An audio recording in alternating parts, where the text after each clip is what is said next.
Terima kasih buat hadirat Tuhan, mengucap syukur Tuhan karena di dalam hadirat Tuhan perkara-perkara besar terjadi atas hidup kami. Mengucap syukur buat saat ini ketika kami datang dengan sakit penyakit, kami percaya kesembuhan sudah terjadi. Pertobatan sudah terjadi, pemulihan pun sudah terjadi Tuhan. Kami nggak usah tunggu sampai ibadah ini selesai, ketika ada hadirat Tuhan perkara luar biasa terjadi. Ajar kami Tuhan supaya senantiasa kami menjaga hati kami dengan segala kewaspadaan. Supaya timbul kesetiaan, ketaatan, kekudusan dalam hidup kami. Terima kasih Tuhan. Kami mengucap syukur buat hidup yang berharga ini. Kami berterima kasih buat masa depan kami yang ditanggung penuh oleh Tuhan. Dan kami berterima kasih Tuhan buat apa yang sedang kami lewati saat ini. Karena kami tahu tangan Tuhan menyertai kami. Perlindungan Tuhan nyata atas hidup kami. Terima kasih Bapa. Kami sambut firman kehidupan dan kami tahu Roh Kudus sendiri akan berbicara kepada kami, menegur kami, merefresh hidup kami pulang diubahkan. Hanya di dalam satu nama, Yesus Kristus Tuhan kami berdoa dan mengucap syukur. Kita sama-sama katakan, amin. Haleluya. Silakan duduk. Shalom. Apa kabar? Betul ya, luar biasa ya. Oke. Pagi hari ini saya mau bagikan kepada saudara perbedaan antara kebutuhan dan keinginan. Saya ulangi, kebutuhan dan keinginan. Di mata Tuhan atau di firman Tuhan, kalau saudara pelajari, Tuhan mempunyai perspektif yaitu dia melihat kehidupan manusia dinilai dari kebutuhan dan dari keinginan. Kebutuhan dan keinginan.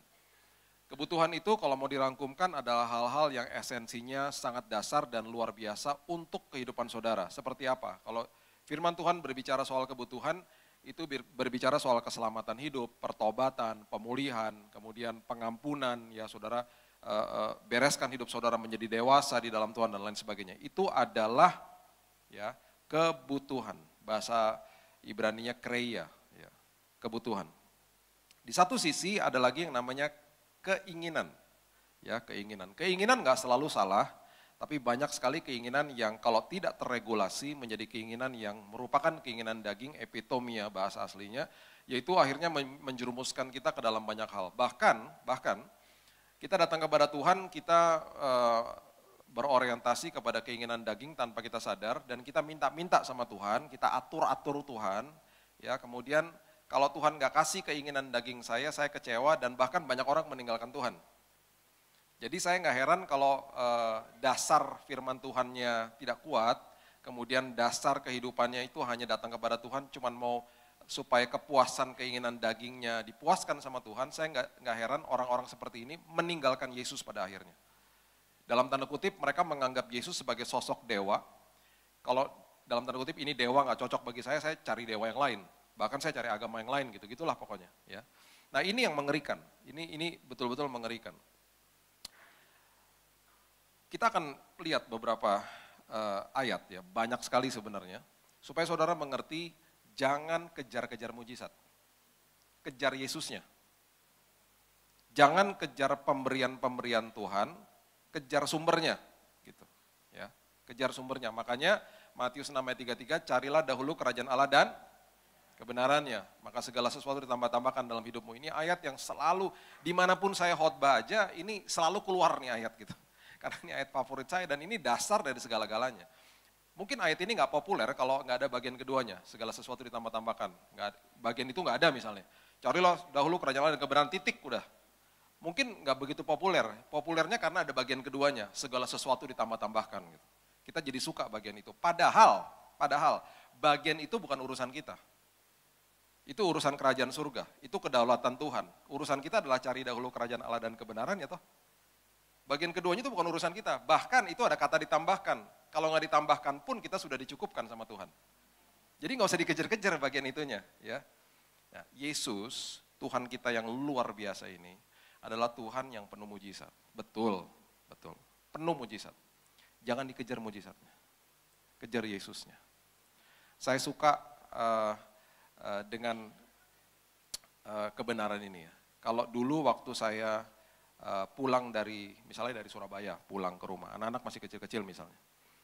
Sekarang mereka sudah 19 dan 12 tahun. Kalau mereka peluk saya, "Hi Dad, how are you? I miss you," gitu ya. Ujung-ujungnya ada gininya, oleh-olehnya mana? Oleh-olehnya mana? Ada maunya gitu. Tapi sekarang enggak. Sekarang enggak. 2 minggu lalu anak saya yang kedua mau pergi retreat 5 hari gitu ya. 5 hari mau pergi. Malam-malam dia keluar dari kamarnya, saya keluar dari kamar saya, ketemulah di tempat di depan kulkas, sama-sama kelaparan gitu, mau cari makanan. Loh, kamu belum tidur? Dia juga belum tidur, lapar, yuk makan yuk gitu. Buka kulkas, dia cari susu, saya cari roti gitu. Ya kan? Udah selesai kita makan berdua, kita peluk-pelukan, dia peluk saya. Gak ada kata-kata apa, dia cuma bilang gini, "Dad, I love you." Dia bilang gitu. Hening, cuman berdua, cuman peluk-pelukan aja gitu. Bagi saya itu indahnya luar biasa. Dia kejar saya, dia sayang sama saya. Gak ada embel-embelnya, gak ada lagi begini-begini, oleh-olehnya mana? Dipeluk, "I love you Dad," besok beliin sesuatu ya, gak ada gitu-gitunya. Dia cuman peluk, dia cuman katakan, "I love you Dad." Yuk kita kejar Yesus yuk. Kejar sumbernya. Saudara akan dipuaskan. Kalau saudara kejar-kejar yang namanya mujizat lah, kemudian berkat lah, ya, kita nggak akan pernah dipuaskan. Udah gitu, kita pengertian berkat juga salah gitu. Ya, saya tahun lalu sempat menulis bukunya, sempat tertunda karena saya sakit, nanti saya ceritain. Mudah-mudahan segera selesai. Saya sedih lah dengar orang ngejar-ngejar berkat itu, udah gitu artinya salah lagi. Berkat diartikan dengan materi gitu. Nggak ada hubungannya sebenarnya sama materi. Berkat itu ya sebenarnya kalau dirangkumkan dalam satu kata, saya udah pelajari, saya udah keluarin tuh kata berkat dari Kejadian sampai Wahyu. Bahasa aslinya kreia, barak, esher sama makarios kalau di perjanjian baru. Itu sistematis teologi kita hebat loh. 1500 tahun ditulis Alkitab kita oleh orang yang berbeda-beda, di tempat yang berbeda-beda, dalam waktu yang berbeda-beda, semuanya nyambung. Hebat loh Alkitab kita. Nah artinya kalau mau diartikan dalam satu kalimat begini, berbahagia menerima rancangan Tuhan untuk dikelola. Nah, itu arti berkat yang sebenarnya. Saya ulangi ya, berbahagia menerima rancangan Tuhan untuk dikelola. Karena kita semuanya adalah pengelola, bukan pemilik. Kemudian berbahagia menerima rancangan Tuhan berarti apa? Berarti kita ini sebagai pengelola harus jadi dewasa. Jadi sebenarnya berkat Tuhan adalah ketika saudara bertumbuh jadi dewasa rohani, saudara sedang diberkati Tuhan. Gak ada hubungannya sama materi. Jadi kalau ada orang memperkatakan begini ya, ini kita harus luruskan. Orang memperkatakan begini, "Aku memperkatakan berkat finansial atas hidupmu." Itu perkataan yang sah sebenarnya. Berkatnya bukan finansialnya. Finansialnya adalah unsurnya. Berkatnya adalah saya cakap mengelola finansial saya. Saya ulangi ya. "Aku memperkatakan berkat finansial atas hidupmu." Itu perkataan kalimat yang sah. Tapi artinya bukan, "Oh ya terima kasih Tuhan aku dapat uang, dapat materi." Bukan itu. Materi uangnya tuh unsurnya. Berkatnya adalah saya cakap mengelola finansial saya, itu. Aku memperkatakan berkat kesehatan dalam hidupmu. Kesehatan unsurnya. Berkatnya adalah saya cakap mengelola kesehatan saya. Jadi semuanya kembali mengacu kepada kedewasaan rohani, karakter. Makanya Paulus katakan begini, "Aku bermegah di depan kesengsaraanku." Karena itu adalah kesempatan di mana aku bisa belajar tekun. Tekun berarti sabar dan bertahan. Karena aku belajar tekun, itu akan menghasilkan buah yang dinamakan tahan uji dan pengharapan. Tahan uji dan pengharapan adalah buah dari ketekunan. Ya, itu nanti saudara bisa baca di Roma, ya. Roma 5 ayat 3-5. Ya, sekali lagi ya, kesengsaraan itu faktor eksternal. Kesengsaraan bisa datang kapan aja, ujian bisa datang kapan aja, cobaan bisa datang kapan aja. Berarti setiap hari harus siap. Enggak seperti waktu masih sekolah dulu, ujian dikasih jadwal. Kita belajarnya udah deket-deket, udah mau besoknya mau ujian baru kita belajar hari ini. Amin, saya amin duluan, saya begitu soalnya dulu. Ya kan? Tapi sekarang yang namanya ujian kehidupan kan enggak gitu, bisa datang kapan aja. Berarti tiap hari harus mempersiapkan diri. Hubungan intim sama Tuhan gaya hidup, bukan keharusan lagi. Keharusan adalah faktor eksternal. Capek, lupa, berontak, nah itu. Kalau saudara mau tahu apakah saya udah masih di level keharusan atau level gaya hidup. Level keharusan capek, lupa, berontak. Selalu gitu. Kalau capek, lupa, berontak tuh masih di level keharusan. Kayak anak kecil kan disuruh diharus-haruskan. Harus gosok gigi, harus makan, harus tidur gitu. Kalau nggak dia lupa lah, dia capek lah, dia malas. Capek itu berarti udahlah malas gitu. Nggak konsisten gitu. Atau nggak ujung-ujungnya berontak. Nggak mau gitu. Capek, lupa, dan berontak adalah level keharusan. Seringkali kita baca firman sama doa di level keharusan. Jangan ada di level itu, naik level yang lebih tinggi. Gaya hidup. Gaya hidup berarti nagih dari dalam. Nagih dari dalam sini. Aku mau baca firman. Walaupun secapek-capeknya pulang malam, tetap aja harus baca firman, harus doa dulu. Berkali-kali saya tidur, ada buku lah, ada firman lah di atas ini sampai besok pagi, sampai kadang-kadang lecek bukunya. Saking cintanya sama Tuhan. Yuk saudara sayang sama Tuhan yuk. Tanpa kondisi tapi ya, tanpa kondisi. Jadi waktu datang kepada Tuhan tuh betul-betul mengasihi dia. Aku mau tahu lebih lagi tentang Engkau ya Tuhan. Gak ada embel-embelnya tapi. Gak ada syarat-syaratnya gitu loh. Ya, cinta sama Tuhan seperti begitu. Oke, kita belajar ya. Jadi kalau dirangkumkan lagi, berkat adalah ketika saudara menghadapi sebuah kesulitan hidup, kesengsaraan hidup yang diubahkan bukan kesengsaraannya, tapi saudara yang diubahkan. Kesengsaraan itu urusan Tuhan, kedaulatan Tuhan. Mau diubahin, mau enggak, itu urusan Tuhan. Kita tetap senantiasa mengatakan, Tuhan Engkau baik, titik, udah. Ketika kita mengatakan dan belajar seperti itu, berarti kita sedang diubahkan Tuhan dan kita menjadi dewasa rohani. Kita sedang diberkati Tuhan. Makin kita dewasa, kita diberkati Tuhan. Makin kita berubah, kita diberkati Tuhan. Itu kuncinya. Itu kunci daripada berkat yang sebenarnya. Oke, Markus 2, ayat 1-4 mengatakan begini. Markus pasal yang kedua, ayat 1-4.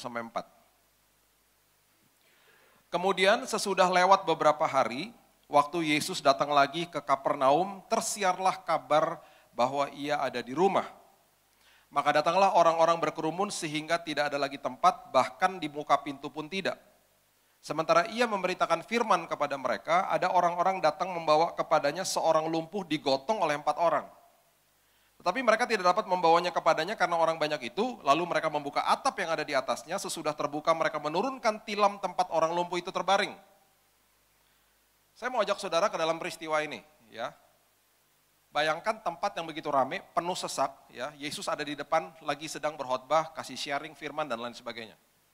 Orang lumpuh ini, Alkitab tidak mendokumentasikan siapa yang dengar duluan tentang mujizat-mujizat yang Yesus ajarkan dan lakukan. Kemudian nggak tahu siapa yang inisiatornya, mereka katakan yuk kita ketemu Yesus. Mereka punya keinginan satu, kalau baca cerita ini. Supaya sang lumpuh ketemu sama Yesus dan sang lumpuh disembuhkan sama Yesus. Betul? Kejar mujizat. Nah, yang saya kagum ya sebenarnya dari cerita ini ya. Mereka orang Sunda bilangnya kekeh gitu ya. Kayaknya nggak ada nyerahnya gitu. Saya nih, kalau lagi di antara 4 orang itu yang lagi bawa tilam, masuk ke ruangan rame misalnya ya, Yesus di depan, bawa orang lumpuh loh, ya berempat nih. Mau masuk misalnya, tempatnya udah rame, pasti saya bilang gini, pulang aja yuk. Lain kali, kalau udah tahu ada KKR-nya Yesus, lihat yang benar, ya. Kalau cek Instagram lihat yang benar, jamnya jam berapa, ya kan. Datangnya lebih cepat, udah tahu bahwa orang lumpuh. Datang sejam sebelumnya biar duduk di depan gitu loh, ya kan? Ini udah ramai kayak begini, udah pulang aja yuk gitu. Kalau saya begitu. Males lagi. Kalau cuman sendirian ya bisa lah nyempil sampai ke depan. Ini berempat bawa orang lumpuh. Kalau saya pasti pulang. Udah kita cari lagi schedule berikutnya di mana, kita samperin tuh Yesus. Kita datang lebih pagi. Bener nggak? Ya kan, kalau saya begitu ya, saya nggak tahu saudara. Saya begitu, males sudah ngeliatnya, udah rame orang penuh sesak. Ini enggak, niat banget gitu loh. Niat naik ke atas atap. Sekali lagi ya, bawa orang lumpuh loh. Alkitab tidak mendokumentasikan apakah lubang di atas atap itu udah ada atau harus dibobok atapnya. Kalau itu harus dibobok di atapnya, itu berarti kan keribetan yang berikutnya. Mereka naik dulu ke atas misalnya ya, terus sama temannya begini. Dia harus ngebobok supaya nanti tilamnya diturunkan di depannya Yesus kan. Jadi dia dari bawah harus begini-begini. Tunggu, Yesus di situ. Ya, mundur dikit. Iya, oke, tandain ya gitu. Udah gitu belum lagi perkakasnya harus dibawa ke atas. Ribet kan? Makanya saya bilang apa? Kalau saya pulang. Ribet banget. Ini berarti keinginannya luar biasa. Udah gitu nih oke deh ya, udah beres dibobok atau dibuka atapnya. Naikin orang lumpuh ke atas kan gak gampang. Alkitab tidak mendokumentasikan orang lumpuh ini beratnya berapa. Kalau beratnya 100 kilo gimana kalau dia gemuk? Ayo. Naikinnya kan ribet. Pasti pakai, zaman itu kan pakai tali lah naikinnya. Pelan-pelannya 1, 2, 3 tarik. Pasti di bawah juga ada yang bantuin gitu, megangin. 1, 2, jangan sampai jatuh, udah lumpuh makin lumpuh ntar. Ya kan, tarik pelan-pelan, udah berat banget pasti sampai ke atas. Udah sampai di atas, harus diturunin lagi. Harus diturunin lagi dari atas ini. Dan menghadapi semua jemaat yang pasti pada kaget. Bayangin saya lagi khotbah begini tiba-tiba ada tilam turun. Berhentilah kita ibadahnya sekarang langsung. Apaan nih? Kan itu kan semuanya kalau dipikirin semuanya. Sekali lagi kalau saya pulang. Gak mau kayak gitu-gituan, ribet. Lalu aja urusin sendiri, gue gak mau. Ini enggak, nih niat banget nih. Ini benar-benar kelompok ini niatnya luar biasa. Punya satu keinginan, ngejar apa? Ngejar mujizat. Mungkin rumahnya jauh kita nggak tahu. Udahlah nggak ada kesempatan lagi. Yang berikutnya jauh, Yesus khotbahnya 100 mil dari sini. Udahlah nggak bisa lah, udah ini cuma kesempatan satu-satunya. Pokoknya gua harus sembuh gitu dia ngomong gitu mungkin kan. Diturunin lah airnya. Nuruninnya kan juga ribet. 1, 2, 3, 1, 2. Miring. 1, ribet banget ya pokoknya. Setelah melewati semua keribetan ini, sampai di depan Yesus, mereka kan udah pasti sering dengar kalau Yesus lagi menyembuhkan seseorang. Biasanya kalau menyembuhkan seseorang, apalagi yang lumpuh, ngomongnya gimana sih? Angkatlah tilammu dan berjalanlah. Ya kan, kita aja udah tahu, kita udah sering dengar kata-kata Yesus begitu di firman Tuhan. Ya kan? Ini ya, udah lewatin begitu banyak keribetan. Akhirnya sampai di depan Yesus. Nih, coba lihat ayat 5. Kita baca coba. Ayat 5 coba. Ketika Yesus melihat iman mereka, berkatalah ia kepada orang lumpuh itu, angkatlah tilammu dan berjalanlah.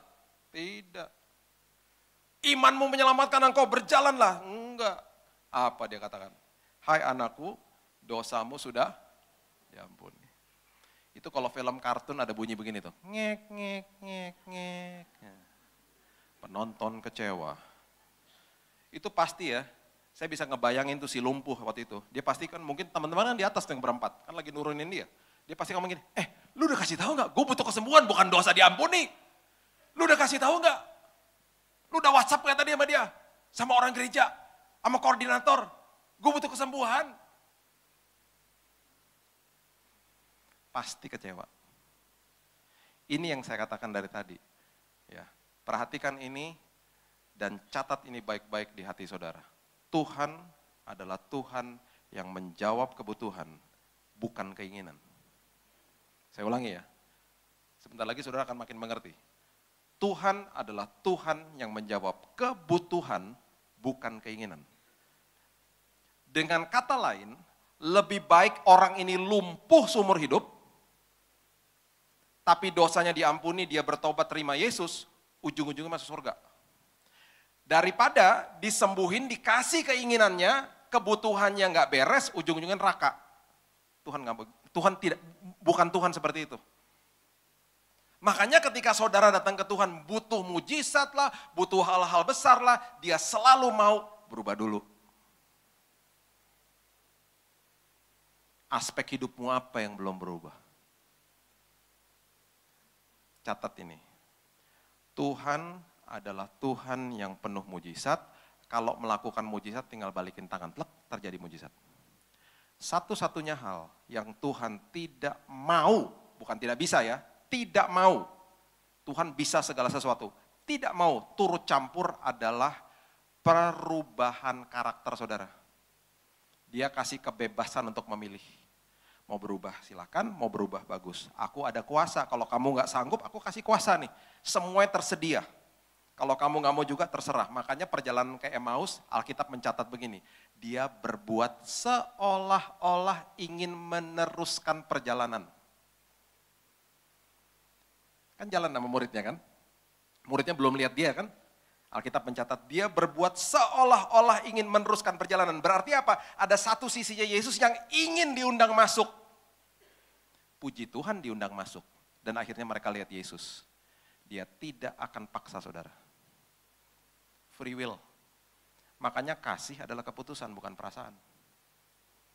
1 Korintus 13 ayat 4-7, kasih itu murah hati, tidak cemburu dan lain sebagainya. Terus itu definisi kasih kan. Enggak ada satupun daripada kasih itu yang adalah perasaan. Enggak ada. Keputusan. Makanya kasih yang sebenarnya adalah ketika saudara diperhadapkan dengan memilih yang jahat dan yang baik, saudara memilih yang baik, itu kasih yang sejati. Tuhan sanggup gak merubahkan saudara semuanya mengasihi dia? Sanggup, tapi semua jadi robot. Jadi robot, dibuat semuanya damai di bumi ini, bisa? Bisa, tapi jadi robot. Makanya kasihlah Tuhan Allahmu dengan segenap hatimu itu adalah keputusan. Dan ketika kita mengambil keputusan itu, kasihnya silang dan saling. Silang dan saling itu indah. Karena Tuhan mengambil keputusan untuk mengasihi, kita juga begitu. Makanya ya, yang namanya kasih beda sama jatuh cinta. Dunia mengenal jatuh cinta. Makanya orang dunia ketika masuk dalam pernikahan mengenalnya jatuh cinta. Kenapa? Jatuh cinta itu perasaan, bukan keputusan. Ketika perasaannya hilang, hilang juga pernikahannya. Tapi yang namanya kasih adalah keputusan. Walaupun perasaannya yang waktu pacaran seperti ada nervous di sini kan, kupu-kupu, butterfly katanya orang Amerika. Setelah 5 tahun, 10 tahun nikah, udah kagak ada rasa-rasa kayak begitu. Udah ngelewatin sakit hati, sebel, kesel sama pasangannya gitu kan. Kenapa bertahan? Karena mengambil keputusan untuk tetap mengasihi, kasih agape. Makanya pernikahan orang Kristen harusnya selamanya. Beda teh, kasih sama jatuh cinta. Beda, makanya namanya jatuh cinta bukan naik cinta, jatuh. Karena letaknya di perasaan, letaknya di emosi. Emosi itu bisa terusik, bisa hilang kapan aja. Tapi yang namanya kasih itu abadi. Mengambil keputusan. Makanya kalau saudara baca 1 Korintus, definisi daripada kasih, itu semuanya keputusan, gak ada yang perasaan. Gak ada bangun-bangun pagi, aduh rasa-rasa murah hati ini, gak ada. Murah hati itu keputusan, aku mengambil keputusan untuk murah hati, aku mengambil keputusan untuk tidak mementingkan diri sendiri, gitu loh. Indah ya Tuhan ya. Makanya ambil keputusan, makanya Tuhan tidak mau turut campur. Dia tidak akan paksa saudara. Makanya ketika saudara akhirnya mengambil keputusan, mau jadi dewasa di dalam Tuhan, bertumbuh kerohaniannya, mujizat tinggal tunggu waktu. Dia nunggu dulu, makanya dia adalah Tuhan yang menjawab kebutuhan, bukan keinginan. Nih ya, contoh lagi, supaya saudara makin ngerti. Kita sebagai orang tua, kita punya, kebanyakan sini udah orang tua ya, punya anak ya. Kita mau dong ngasih mereka yang terbaik, yang bagus, yang mereka inginkan lah gitu ya. Waktu mereka masih kecil-kecil, waktu anak saya masih kecil misalnya. Anak saya ini yang kedua nih suka Lego. Ya, saya jadi suka Lego gara-gara dia nih. Ya. Waktu kita pertama kali masuk ke toko Lego, pertama kali nih waktu dia masih kecil ya. Saya belajar juga kan pertama kali soal Lego. Di situ saya belajar, oh di semua boxnya tuh ada umur. 2-4, 4-6, 8-10, 16 ke atas. Waktu saya lihat 2-4, saya nggak minat. Bloknya gede-gede, jelek lagi kalau udah jadi kayak anak, ya mainan anak kecil lah. Tapi ketika saya lihat mainan yang 16 ke atas, bagi saya, wah tuh keren banget Legonya gitu. Kalau jadi juga bagus banget. Cuman waktu anak saya masih umur 2 tahun, nggak mungkin saya kasih yang umur 16 tahun. Hancur sama dia. Hancur, saya pengen banget kasih yang 16 tahun. Wow keren banget nih. Nggak bisa, karena dia belum siap untuk ngelola. Dia belum dewasa. Saya harus kasih yang umur 2. Dengan beranjaknya dia terus makin dewasa, perkara-perkara besar terus dititipkan dalam hidupnya. Begitu juga Tuhan. Makanya talenta itu dititipkan 5, 2, dan 1 toh. Alkitab dengan jelas di Matius 25 mengatakan sesuai kesanggupan masing-masing. Ada yang sanggup 5, ada yang sanggup 2, ada yang sanggup 1. Tuhan cuma minta 1, kelola. Yang 5 dan 2 jadi double, Tuhan katakan engkau adalah hamba yang baik dan setia. Yang 1 gak diapa-apain, engkau adalah hamba yang malas dan jahat. Ngeri loh kata-katanya. Jadi walaupun masih kecil gak apa-apa, kelola aja sama-sama Tuhan. Nanti jadi besar kok. Bermitra sama Tuhan jadi besar. Gak usah banding-bandingin sama orang lain, hubungan sama Tuhan aja. Itu mentalitas owner sama steward. Mentalitas pemilik sama pengelola, beda. Kalau pemilik kita banding-bandingin sama orang lain, kan milik, kita merasa memiliki. Tapi kan kita nggak begitu. Kan Mazmur 24 mengatakan semua yang ada di bawah langit punyanya kerajaan surga. Jadi saya pengelola toh, kalau saya pengelola berarti saya harus bertanggung jawab sama Tuhan. Ketika saya bertanggung jawab sama Tuhan, saya akan stop banding-bandingin sama orang lain.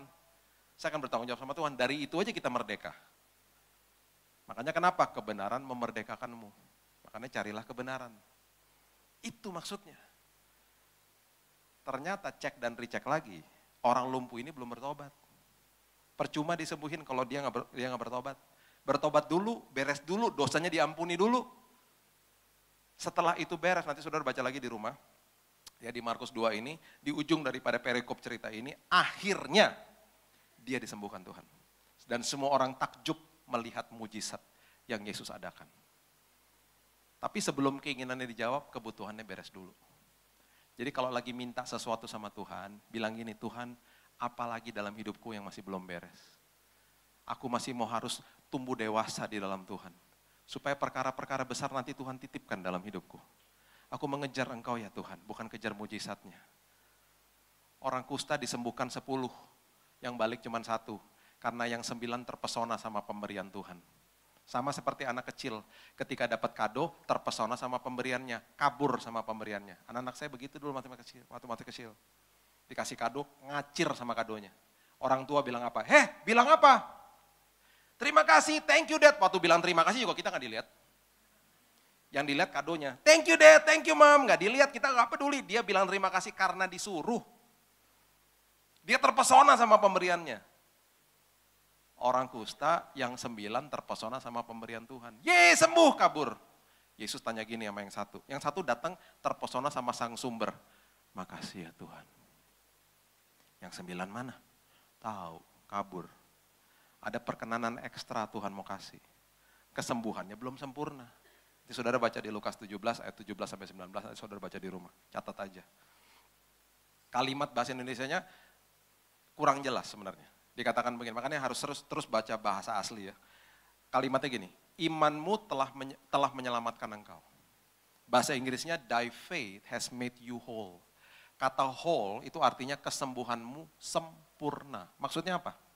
Bekas kustanya hilang.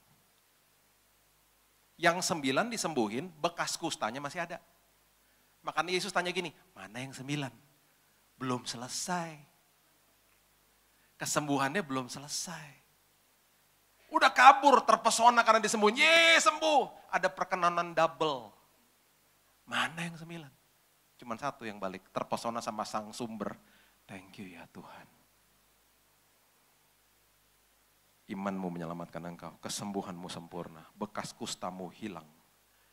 Tidak ada satupun orang akan tahu bahwa engkau bekas pengidap kusta. Yang 9-nya ketahuan, masih ada bekasnya. Yuk terpesona sama Yesus. Banyak perkara besar dia siapkan bagi saudara. Dia adalah Tuhan yang menjawab kebutuhan, bukan keinginan. Ada seorang anak muda datang kepada saya, kira-kira ini cerita sudah lama sekali. Kira-kira 19 tahun yang lalu, tahun 2000 atau 2001 saya lupa. Di rumah saya sedang terjadi komsel, kelompok sel.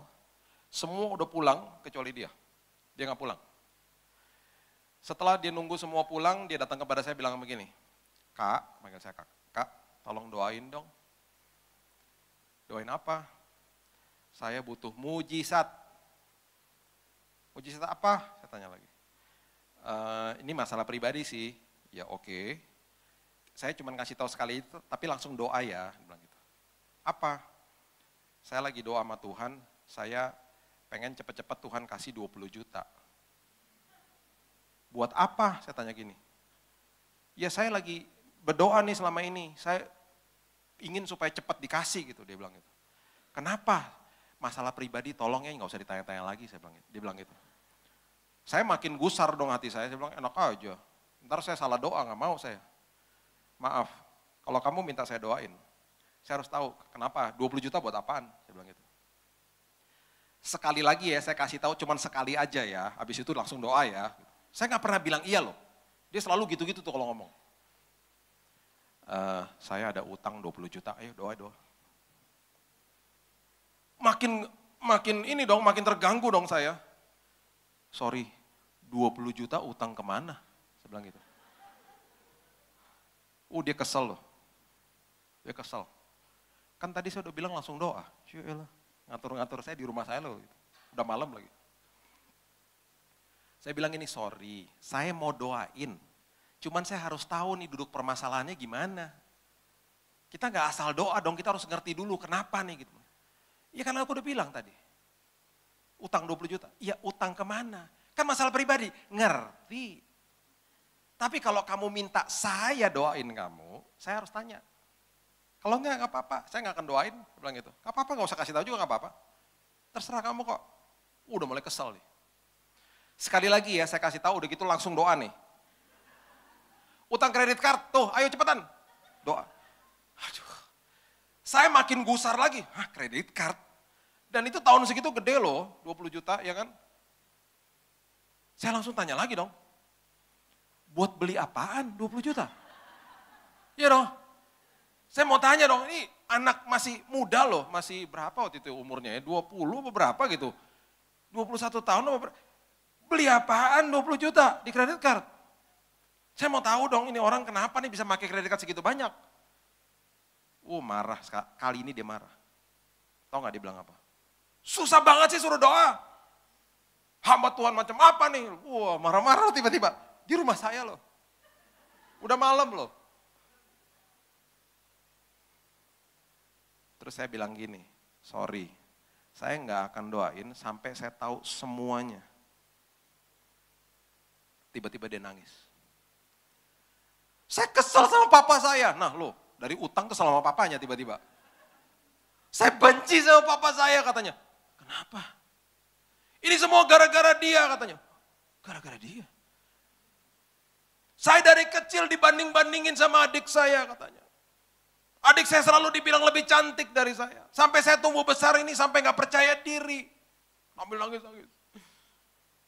Terus hubungannya apa sama kredit card? Iya itu gara-gara itu makanya saya akhirnya beli baju.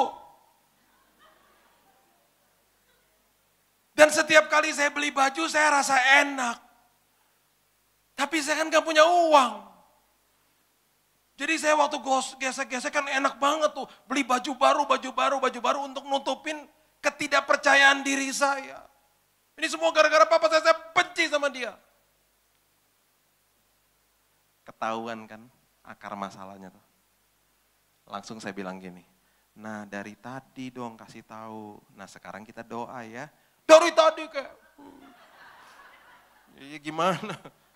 Kan baru tahu sekarang duduk permasalahannya kan. Sekarang saya bilang gini, nah sekarang kan saya ngerti masalahnya apa. Sekarang kita akan doa pengampunan. Bukan doa minta uang. Kita doa supaya kamu ngampunin papamu, ini kan akarnya. Betul gak? Tuhan udah tahu kamu perlu bayar utang gak? Tuhan bisa melakukan mujizat kapan aja kan? Tuhan bisa kasih uang kapan aja. Tapi Tuhan mau kamu berubah dulu. Jadi kita doanya supaya kamu ngampuni papamu. Ngamuk. Berdiri sekarang dia. Berdiri, saya lagi duduk, dia berdiri tiba-tiba. Hamba Tuhan macam apa sih ini? Oh, aku udah kasih tahu semuanya. Sekarang suruh doa ngampunin papa. Ngapain? Saya dalam hati gini, gue ditampar nih. Dia kan berdiri depan saya kan. Aduh Tuhan, betapa ironisnya hamba Tuhan ditampar di rumahnya sendiri. Ngeri loh ngeliatin mukanya tuh ngeri banget. Udah marah-marah saya ditampar. Tinggal tunggu waktu aja ditampar. Saya kaget juga dia marah-marah kan. Teriak-teriak pokoknya. Singkat cerita, ya ini akhirnya sampai jam 2 pagi. Dari jam, kalau nggak salah jam 9.30 malam, nih ngomong terus sampai jam 2 pagi. Capek loh. Akhirnya setuju berdoa. Karena saya bersikeras, saya bilang kalau kamu nggak mau saya doakan begitu, go ahead, kamu silakan pulang. Saya tidak akan doain yang lain.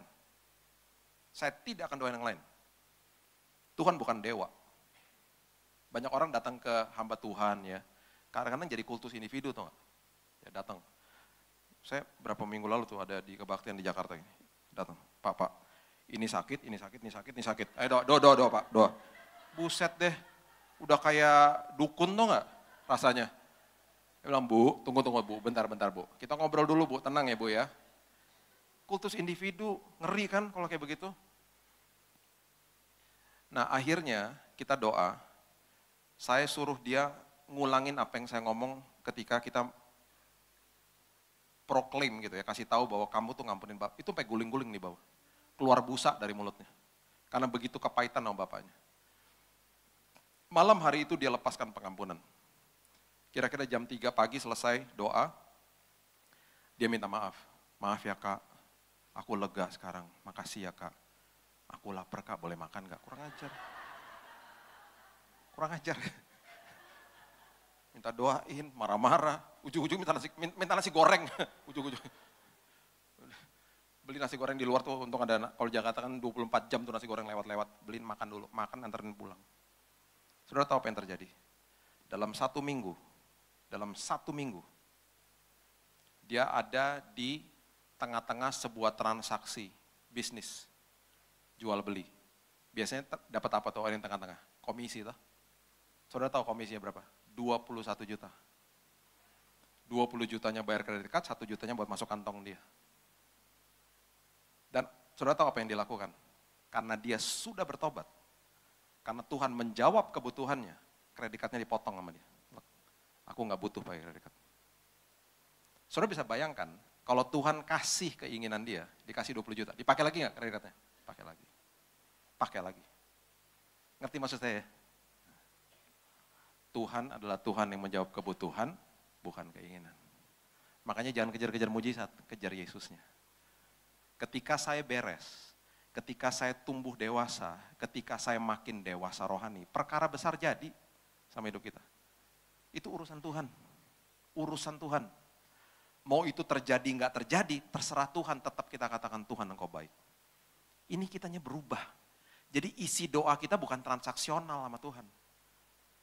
Doanya isinya transaksi melulu, udah kayak apaan aja tau nggak? Tuhan, tolong Tuhan. Kalau aku lakukan ini, Tuhan lakukan itu. Kalau Tuhan lakukan itu, baru nanti aku lakukan ini. Transaksi sama Tuhan.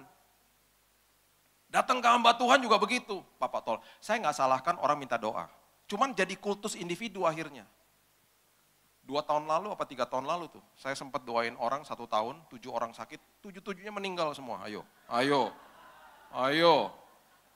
Langsung pada ketakutan. Tadinya aku meminta doa sama dia, nggak jadi, ngeri. Nggak jadi, ntar habis doa berkat aku langsung pulang, ngeri. Nggak mau ketemu dia juga, ngeri. Pendeta penyambut nyawa ternyata.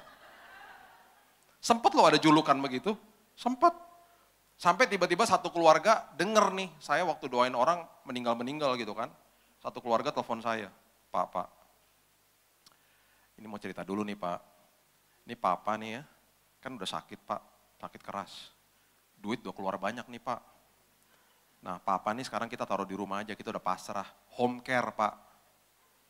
Jadi kita udah pasrah Pak. Nah gini nih Pak, kita denger nih Pak. Nah ampun deh kita denger. Katanya Pak, Bapak kalau doain orang, orangnya cepat ketemu Yesus. Jadi kita udah berembuk Pak sekeluarga, kita mengundang Bapak ke rumah. Untuk doain Papa. Nah loh, terus bahasanya diplomatis banget. Supaya Pak, yang terbaik terjadi sama Papa. Terbaik terjadi. Supaya Papa cepat-cepat mati, maksudnya gitu kan. Supaya yang terbaik terjadi. Saya pas ada waktu, saya datang. Di Jakarta.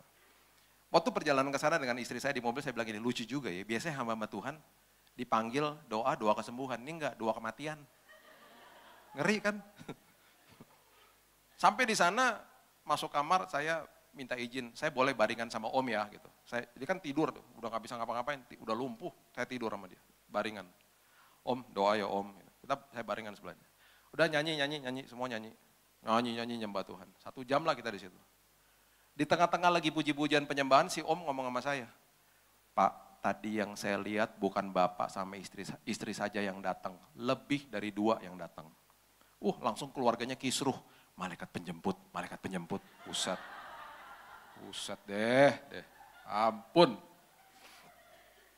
Singkat cerita kita doa, habis doa saya diajak makan siang di rumahnya. Mukanya lega semuanya, seolah-olah kayak gini, makasih ya Pak udah didoain, sekarang tinggal tunggu waktu aja nih gitu. Seolah-olah. Udah selesai saya pulang. 1 minggu setelah itu saya dapat telepon. Pak, mujizat terjadi Pak. Apaan? Pak luar biasa loh Pak. Papa sekarang jalan Pak. pulih total, bisa diajak ke mall, jalan-jalan luar biasa Pak. Thank you ya Pak, terima kasih. Wah saya juga seneng dong. Wah puji Tuhan ya, Tuhan jawab, luar biasa. Saya bilang sama istri saya, si Om sembuh loh. Luar biasa loh, pasien pertama sembuh katanya. yang lainnya mati semua. Makanya gak bisa kultus individu, kedaulatan dalam tangan Tuhan. Mau sembuh mau enggak, urusan Tuhan kok. Yang penting kita berubah, yang penting dalam sini beres. Ujung-ujungnya kekekalan sama Tuhan kok. Gak usah kasih kondisi sama Tuhan, gak usah kasih syarat sama Tuhan, gak usah kecewa sama Tuhan. Ya kan? Yang berikutnya nih. Coba saudara baca ini. Yohanes pasal yang ketiga, ayat 1 sampai ketiga. Yohanes pasal yang ketiga ayat 1 sampai 3. Adalah seorang Farisi yang bernama Nikodemus, seorang pemimpin agama Yahudi. Ia datang pada waktu malam kepada Yesus dan berkata, Rabi, kami tahu bahwa engkau datang sebagai guru yang diutus Allah. Sebab tidak ada seorang pun yang dapat mengadakan tanda-tanda yang engkau adakan itu jika Allah tidak menyertainya. Ini pemimpin agama Yahudi, seorang Farisi, pemimpin loh, ya datang kepada Yesus. Makanya dia datang malam-malam karena dia mau kasih pujian rupanya. Supaya teman-temannya nggak lihat. Isi pujiannya, kalau kita bahasakan dalam bahasa sekarang kira-kira begini. Yesus, memang luar biasa sih pekerjaan engkau. Kalau Bapak di surga tidak menyertai engkau, nggak mungkin kau bisa melakukan kayak begitu. Dengan kata lain, dia mengakui kedaulatan Tuhan. Dan konteksnya pujian loh.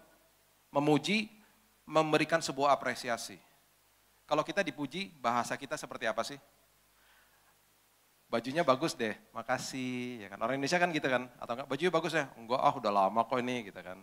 Rambutnya bagus deh, oh ngenyek. Biasanya kan begitu kan? Ya kan?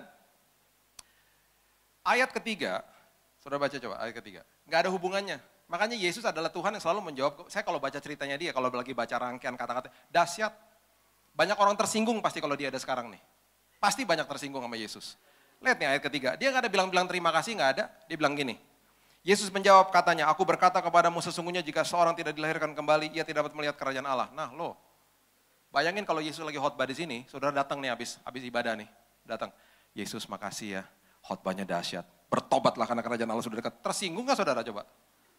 Bu Eli jangan diundang lagi deh, jangan. Tersinggung masih banyak orang, karena dia adalah Tuhan yang nggak ada neko-nekonya. Menjawab kebutuhan bukan keinginan. Nggak ada tuh bilang terima kasih ya, mana teman-temanmu yang lain. Datang sini dong kita komsel bareng, nggak ada.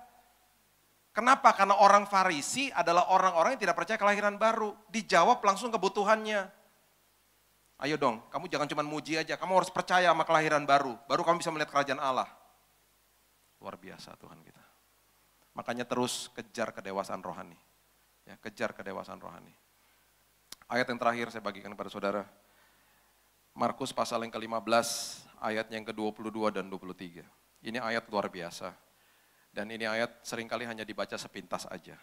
Markus 15 ayat 22 sampai 23. Dikatakan begini. Mereka membawa Yesus ke tempat yang bernama Golgota yang berarti tempat tengkorak. Lalu mereka memberi anggur bercampur mur kepadanya tetapi ia menolaknya. Kalau dibaca singkat aja kita mungkin nggak akan ngerti esensinya. Maksudnya apa? Gini. Anggur yang bercampur sama mur itu adalah penangkal sakit.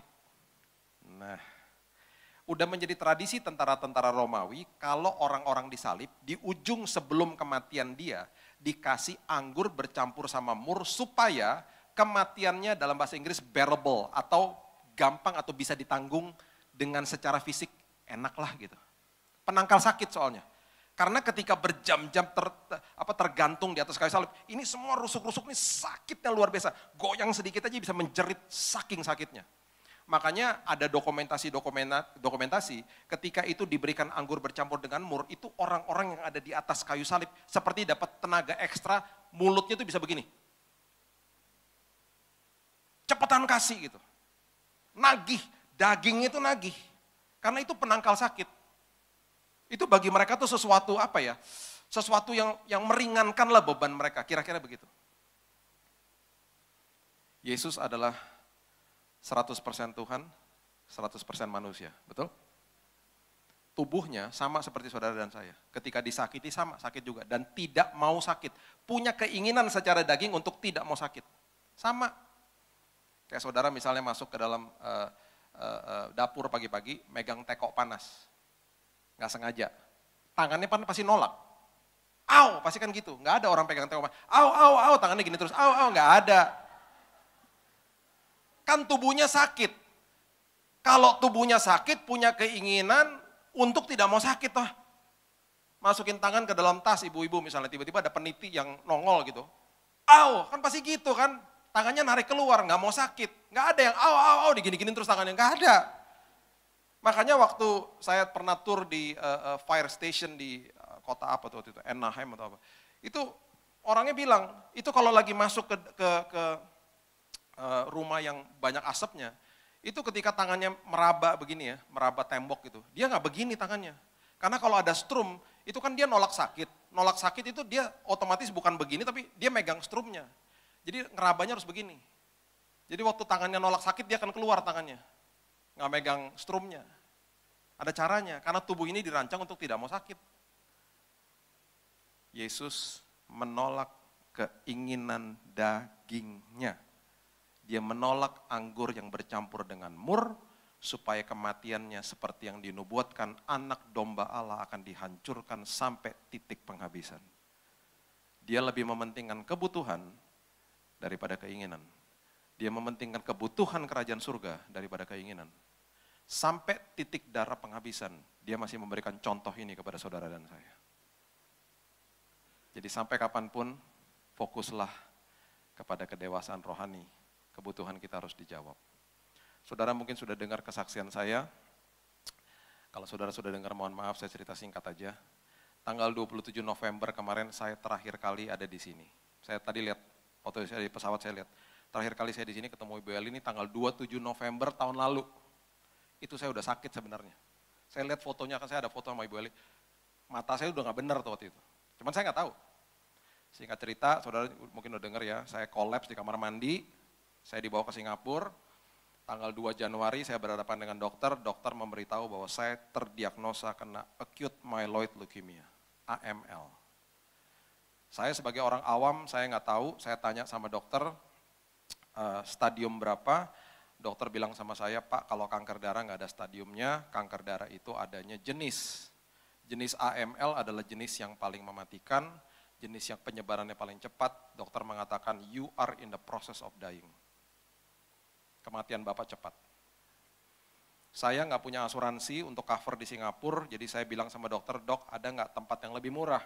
Itu di Mount Elizabeth waktu itu. Dia rujuk ke rumah sakit SGH, itu seperti rumah sakit umum gitu ya. Bagus tapi harganya lebih murah. Kita ke sana. Pertanyaan saya cuma 2, segera kepada dokternya. Dok, kapan saya harus mulai treatment? Kemudian berapa biayanya? Dokter bilang nggak lebih dari seminggu Pak, harus mulai treatment segera karena ini penyebarannya sudah kemana-mana. Akut. Saya terkena yang namanya infiltrasi zat asing. Jadi setelah dites gitu ya, infiltrasi zat asing itu kecurigaan besarnya itu datang dari deodoran. Saya 2 tahun pakai deodoran, sudah sampai gatel, dipakai terus ya. Kalau olahraga sampai kebuka pori-porinya, akhirnya masuk kimianya gitu ya. Jangan habis ini ibu-ibu nggak pakai deodoran ya, pakai aja ya. Jangan ketakut, ini kan saya. Jadi prinsipnya begini, dokter mengatakan begini, kalau udah gatel atau rash, pakai apapun, mau sabun kayak mau stop. Itu berarti tubuhnya udah nolak. Kemudian dokter ngasih tahu juga sama saya, Pak hati-hati dengan yang namanya laundry katanya. Kalau saudara dengar Ibu Ani, itu ada tesnya dan kemungkinan besar memang ibu ini terkena akibat laundry. Laundry itu ada sabunnya kimia. Dan seringkali kita pakai laundry setelah kita dapat hasilnya, kita masukin sama plastiknya ke dalam lemari. Bahaya. Bahaya. Kalau terima laundry, plastiknya copot.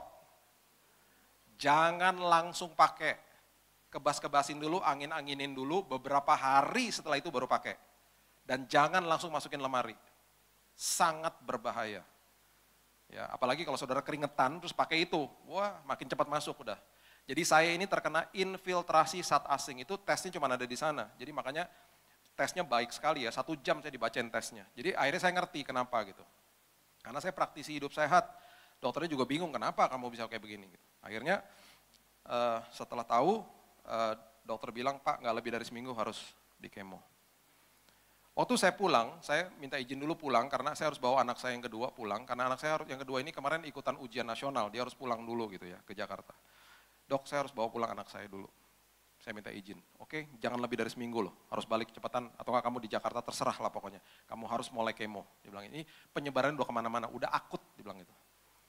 Saya sempat tanya umur saya berapa, dia nggak mau jawab, nanti aja katanya. Duh, makin ngeri kalau dokter bilang nanti aja. Waktu saya pulang, saya cuma bilang gini sama Tuhan, dan saya bilang sama istri saya, jangan kasih tahu siapa-siapa. Jangan kasih tahu siapa-siapa kecuali keluarga. Jangan taruh apa-apa di sosial media. Makanya bulan lalu ketika saya ada seminar sama hamba-hamba Tuhan, 200 hamba Tuhan di Surabaya, saya rada-rada cukup keras juga ngomongnya dalam hal ini. Kenapa? Kalau hamba Tuhan lagi sakit, minta dana, mau tahu caranya? Taruh infus di tangan, ya. Tiduran di tempat tidur, foto dari situ, mukanya gini. Pas fotonya jadi, lihat dulu. Kurang sakit, kurang sedih, foto lagi.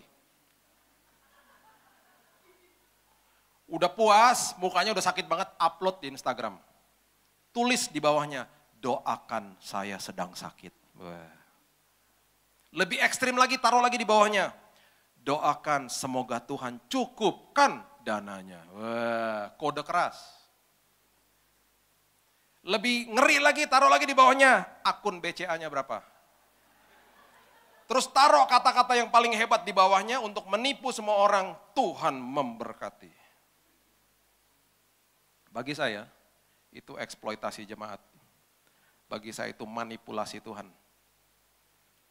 Saya paling gak suka begitu-begitu. Makanya kalau ngomong sama hamba Tuhan, saya marah-marah kalau dalam hal ini. Saya bilang, percuma khotbah-khotbah iman di sini, ketika menghadapi kesengsaraan kesulitan hidup, ngejar pipa. Manusia dipakai Tuhan sebagai pipa berkat, jangan kejar pipanya dong, kejar sumbernya dong. Saya bilang sama istri saya, jangan masukin apa-apa di sosial media. Gak usah kasih tahu siapa-siapa. Just me, just us, and God. That's it. Udah gak ada siapa-siapa lagi. Saya kalau berdoa panggil dia Daddy, saya bilang, Dad, you heard him. Daddy dengar berapa tadi? Kalau Daddy mau aku berobat di situ, you will provide, Daddy akan kasih semuanya. Benar. Dalam 3 hari, dana yang dokter bilang ada di BCA saya, persis jumlahnya. Ayo. Saya bangga ceritanya, kenapa? Karena Tuhan saya tidak punya batas. Dan Tuhan saya adalah Tuhan yang saudara juga. Kalau dia mengasihi saya, dia juga mengasihi saudara, sama aja, nggak pilih kasih toh. Jadi bergantung sama dia. Efesus mengatakan, aku sediakan kepada engkau kuasa yang membangkitkan Yesus. Bayangin loh, aku menyediakan kuasa yang membangkitkan Yesus kepada siapa? Ada satu passwordnya, orang-orang yang apa? Percaya. Percaya aja sama dia. Saya bilang sama istri saya, nih ya, Tuhan kalau kasih ya, pas-pasan. Wah, nggak lebih nggak kurang. Supaya apa? Perjalanan imannya ngeri-ngeri sedap. Saya bilang istri saya, kita berangkat. Beneran berangkat. Kalau Tuhan sudah mulai, dia akan akhiri dengan indah. Berangkat. Sampai sana kita cari kamar yang paling murah, kamar berempat. Dok, kamar yang paling murah berapa? Berempat. Oke, kita ke sana. Masuk kamar yang berempat, pertama masuk nggak ada orang. Puji Tuhan nggak ada orang. Dalam 1 jam penuh kamarnya. Pasien datang satu-satu. Sebelah saya makanan India, depan saya makanan bakmi, terus enek lama-lama. Kondisinya udah lemes, udah habis-habisan saya. Saya waktu masuk ke rumah sakit sana udah pakai kursi roda, saya udah gak bisa jalan. Kenapa? Karena semua komponen darah saya drop. Ada 3 komponen darah yang utama di darah ya. Trombosit, itu yang menutup luka, leukosit itu darah putih, yang menjaga ketahanan tubuh kita, sama darah merah itu penghantar oksigen. 3-tiganya drop, udah gak bisa jalan saya. Jalan dikit udah gini, habis, darahnya udah mau habis. Drop, harus pakai kursi roda. Udah habis-habisan, karena apa? Namanya aja acute myeloid leukemia. Itu jenis yang persis didiagnosa kepada ibu negara kita, Ibu Ani. Akhirnya, masuk ke kamar itu, saya udah makin enak, saya bilang sama dokter, Dok, saya enak banget dok, saya pengen muntah dok. Boleh gak dok kamar yang satu sendiri aja? Karena di website ada dok, kamar yang one bed, tapi bukan VIP. Kamarnya tuh kamar yang one bed itu di atasnya kamar yang berempat, harganya nggak terlalu mahal, tapi bukan VIP. Mau dong dok kamar itu aja. Abis pak, itu kamar populer banget abis katanya gitu. Ya udah sedih lah saya bilang ya istri saya, udahlah kita doa aja lah nggak apa-apa.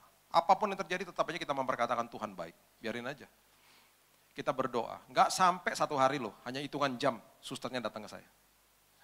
Pak, dokter barusan telepon, dokter udah pulang, dokter telepon. Dokter bilang Bapak boleh masuk kamar nomor 3 di ujung sana. Kamar nomor 3 itu adalah kamar yang namanya suite room. Suite room itu di atasnya, jadi VIP, VVIP, suite room. Itu ada ruang tamunya, ada kulkasnya, ada safety box, kamar mandinya juga kayak hotel. Bapak boleh masuk situ aja. Saya bilang nggak mau, mahal kan?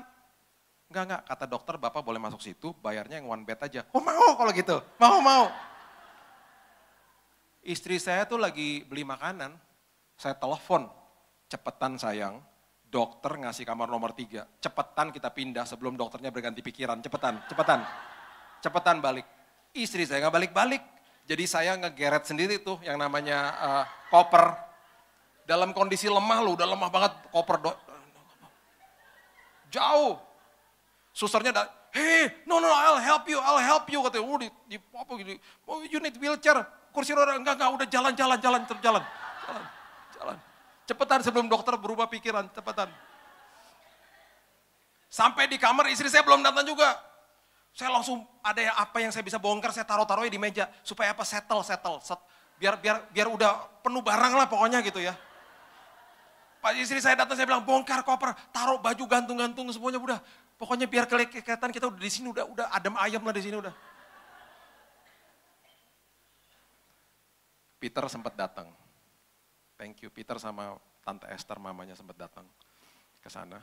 Tuhan mengirimkan 80 orang. Saya nggak ngundang-ngundang ya, 80 orang datang termasuk Peter. Saya thank you banget. Saya ada foto, semua yang datang saya fotoin.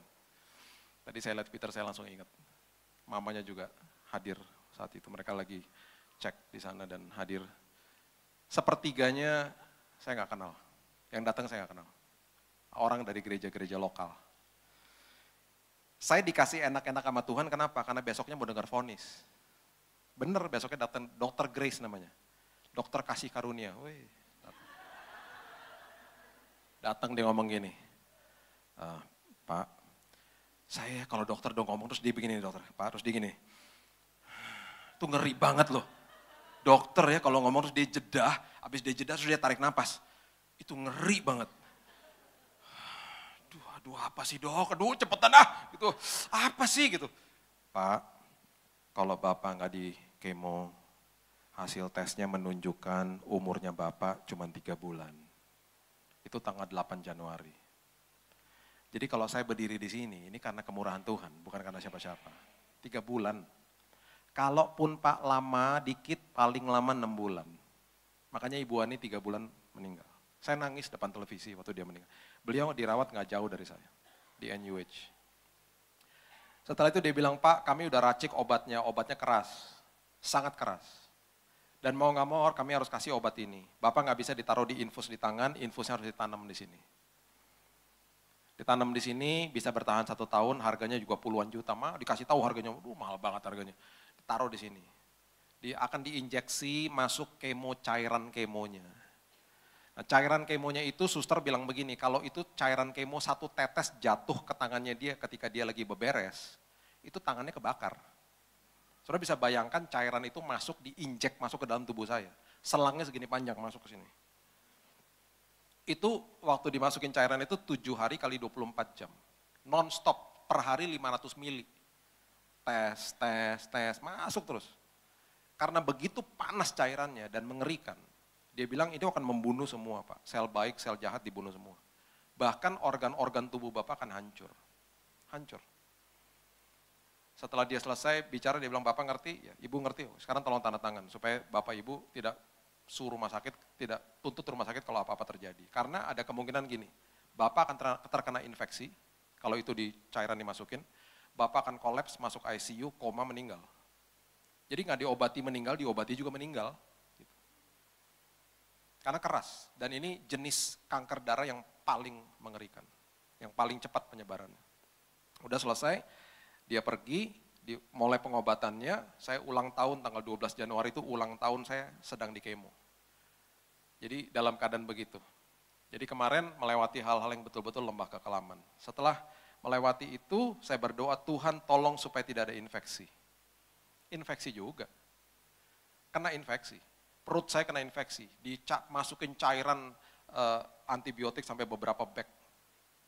Paru-paru saya infeksi. Ini cairan semua di sini. Kalau pagi-pagi bersin ini darah semua yang keluar. Sampai ditusuk dari sini, untuk dikeluarkan cairannya itu sakitnya luar biasa. Dapat 3 botol kecil-kecil segini, dikeluarin cairannya. Infeksi habis sudah. Karena leukosit saya, darah putih saya ngedrop sampai level 0,03, udah habis level darah putih. Darah putih kalau drop berarti pertahanan tubuh kebuka. Padahal harusnya 3,8 sampai 10, saya udah 0,03, udah habis sudah. Jadi akhirnya infeksi, akhirnya saya udah satu poin, saya udah nggak tahan, saya menggigil kedinginan, dari sini menggigil selama 30 menit tuh tempat tidur saya goyang begini, di kepala saya 40 derajat panasnya. Di titik itu saya udah nggak tahan, dokter udah standby, kalau nggak terjadi resusitasi atau nggak dia bawa saya ke ICU. Karena udah titik-titik kematian biasanya kalau kayak begitu. Di situ istri saya cokokin saya perjamuan, dia bisikin di telinga saya, jangan lupa perkatakan Mazmur 91. Di saat itu mata saya udah putih. Di situ kata istri saya cerita sama saya, dia udah langsung mikir mau pakein baju apa nanti di peti mati. Dia udah say goodbye, udah bilang goodbye sama saya. Saya terakhir cuma lihat dia nangis di pinggiran saya, pegangin tangan saya, hilang. Saya hilang, udah selesai, nggak tahu gimana, dokter udah nunggu, nggak tahu gimana, nggak sampai 10 menit, tiba-tiba badan saya kayak dibangunin Tuhan gitu, blok, bangunnya kaget gitu, kaget gitu ya bangunnya, keringetannya luar biasa, sampai netes semuanya, seolah-olah seperti virus-virusnya pada keluar lah semuanya, ya semuanya keluar, dan saya nggak jadi masuk ICU, karena saya pulih ketika dimasukin mesin, dicek suhu tubuhnya turun sampai 36,8, kemudian di screen-nya ditulisnya begini, normal gitu. Normal, hari itu langsung normal. Saya nggak sampai masuk ICU. Dari awal sampai akhir, nggak pernah masuk ICU. Tapi mendekati titik-titik kematian seperti itu. Sampai-sampai besoknya saya bilang gini, Tuhan terima kasih ya Tuhan tolong aku. Tapi kemarin tuh ngeri loh Tuhan. Tiba-tiba ada suara begini, udah nggak apa-apa, makin ngeri, makin seru nanti kesaksiannya. Duh Tuhan, please deh Tuhan. Singkat cerita, akhir bulan selesai semuanya. Tagihan rumah sakit naik 3 kali lipat. Saya nggak tahu gimana, ada orang datang yang tadi saya katakan, sepertiga juga saya nggak kenal, ada yang masuk ke bisnis office dan lain sebagainya. Kami pulang dari rumah sakit, bukan sekedar rumah sakitnya kebayar lunas, bawa uang kelebihan pulang. Saya nggak ada asuransi loh, tapi Tuhan saya adalah asuransi saya. Ada seorang bapak datang kepada saya ngomong gini, Pak, kalau bulan depan ada tagihan rumah sakit, kasih tahu saya, Tuhan gerakan saya untuk bayarin. Saya bilang gini sama dia, saya berterima kasih, saya menghormati. Saya tanpa mengurangi rasa hormat saya Pak, saya tidak akan pernah kasih tahu Bapak. Kenapa Pak? Itu prinsip Pak. Dari awal saya udah ngasih tahu dan saya ngadunya sama Bapak saya di surga. Kalau Bapak digerakkan sama dia, Bapak tanya sama dia aja, jangan tanya saya. Saya tidak akan pernah bypass. Ngerti ya saudara ya? Karena bagi saya itu prinsip. Saya dalam hal kayak begitu saya sangat sensitif dan saya nggak mau melukai hati Bapak saya di surga. Sumber saya dia. Saya mengucap syukur kalau Bapak mau digerakkan. Saya mengucap syukur, tapi sumber saya dia. Dia mengerti, dia diberkati, dia melihat kemuliaan Tuhan, saya juga begitu. Akhirnya jadi luar biasa. Ya. Bulan Februari dicek, dokter masukin saya di kamar lagi. Dia katakan, Pak, ini jarang terjadi, hampir nggak pernah nih kayak gini terjadi. Kansernya 0 Pak, hilang. Bulan Februari awal hilang. Ya Pak, kita rawat Bapak dulu ya, kita kasih obat ringan-ringan, nanti 2 kali di sini, 2 kali di Jakarta ringan. Jadi bulan Mei selesai semuanya perawatan saya, bulan Mei sampai bulan Juni, kemarin saya dicek lagi terakhir, di situ keluar tesnya hasilnya mengatakan bukan sekedar sel kankernya tidak ada, indikasi ada sel kanker pun tidak ada, hilang. Bahkan perawatan di stop, bahkan obat pun nggak ada. Saya pulang tuh nggak ada obat dok, nggak ada, udah selesai udah. Pertanyaan pertama, dok boleh khotbah lagi? Boleh. Boleh traveling lagi? Boleh, makanya saya ke Surabaya. Gitu. Kemudian yang paling luar biasa terakhir kemarin, semua organ tubuh saya dicek. Kan tadi awalnya kan dokter bilang itu akan menghancurkan organ. Tidak ada satupun yang terluka, semuanya normal dan baik semuanya. Kalau itu bukan Tuhan, gak mungkin saudara. Paru-paru saya bersih. Yang tadinya nih darah semua yang keluar, bersih total. Perut saya bersih total. Terlalu banyak cerita yang saya bisa ceritakan, tapi saya udah terpaut waktu. Ya, terlalu banyak mujizat yang Tuhan lakukan. Intinya cuma begini, saya mau berikan kepada saudara. Mujizat bisa terjadi kapan saja. Percuma kalau saya dapat mujizat Tuhan, kalau saya tidak diubahkan Tuhan. Ngerti ya saudara ya? Saya harus diubahkan Tuhan, itu menjadi akhirnya kesembuhan itu sangat berarti bagi saya. Saya diubahkan, istri saya diubahkan, anak saya dua-duanya diubahkan Tuhan. Anak saya yang kedua adalah anak yang cukup pemalu. Kemarin dia retreat sekolahan dengan 15 sekolah yang punya ACE kurikulum. Saudara tahu apa yang terjadi? Dia bilang gini, Daddy, aku mau khotbah di sana. Kemarin dia khotbah di sana. Anak pemalu loh, aku bilang, kamu khotbah apa? Aku harus ceritain kepada semua orang dan guru-guru. Kan ada ribuan orang datang. Tentang apa khotbahnya? Mazmur 91 dan aku mau masukin kesaksiannya Dedi di situ. Anak umur 12 tahun. Anak saya yang pertama, waktu setelah selesai perawatan, dapat beasiswa dari Biola University, sekolah Kristen di Los Angeles. Dikirimin surat dari rektornya, dibilang kamu dapat scholarship. Kamu dapat beasiswa, bisa sekolah di situ. Itu keinginannya dia mau kerja untuk Disney, perusahaan Disney. Karena dari kecil suka Disney. Itu sekolah afiliasi dengan Disney. Dia mau disalurkan bisa kerja di sana. Satu-satu Tuhan pulihkan. Dan bukan sekedar Tuhan pulihkan, hal-hal yang gak pernah kami lihat dan pikirkan Tuhan kasih. Mujizat bisa terjadi asal kita semuanya berubah. Menjadi dewasa seperti Tuhan. Amin saudara, berikan tepuk tangan kita untuk Tuhan. Terima kasih Tuhan. Kami mengucap syukur Tuhan buat siang hari ini. Berterima kasih buat hadirat Tuhan. Kami berterima kasih buat Roh Kudus yang menyertai kami. Dan kami mengucap syukur bahwa kami bisa sharing dan melihat kebesaran Tuhan yang luar biasa dalam setiap kehidupan kami. Hamba-Mu berdoa Tuhan bagi setiap jemaat-Mu di tempat ini. Mereka akan mengalami Yesus, mengalami hal-hal besar dalam hidup mereka. Dan terlebih lagi Tuhan, mereka semua diubahkan Tuhan. Jemaat PD Victory adalah jemaat yang dewasa di dalam Tuhan. Mereka senantiasa setiap hari diubahkan Tuhan. Karakter mereka menjadi karakter baja di dalam Tuhan. Ketika mereka berhadapan dengan kesengsaraan, mereka bermegah justru Tuhan. Karena itu adalah kesempatan di mereka bisa belajar tekun, tahan uji dan memiliki pengharapan di dalam Tuhan yang tidak pernah mengecewakan. Terima kasih Bapak meteraikan firman ini. Dan kami akan jadi pelaku-pelaku firman yang luar biasa. Hanya di dalam satu nama, Yesus Kristus Tuhan kami. Kami sudah berdoa dan mengucap syukur. Kita sama-sama katakan, amin. Amin.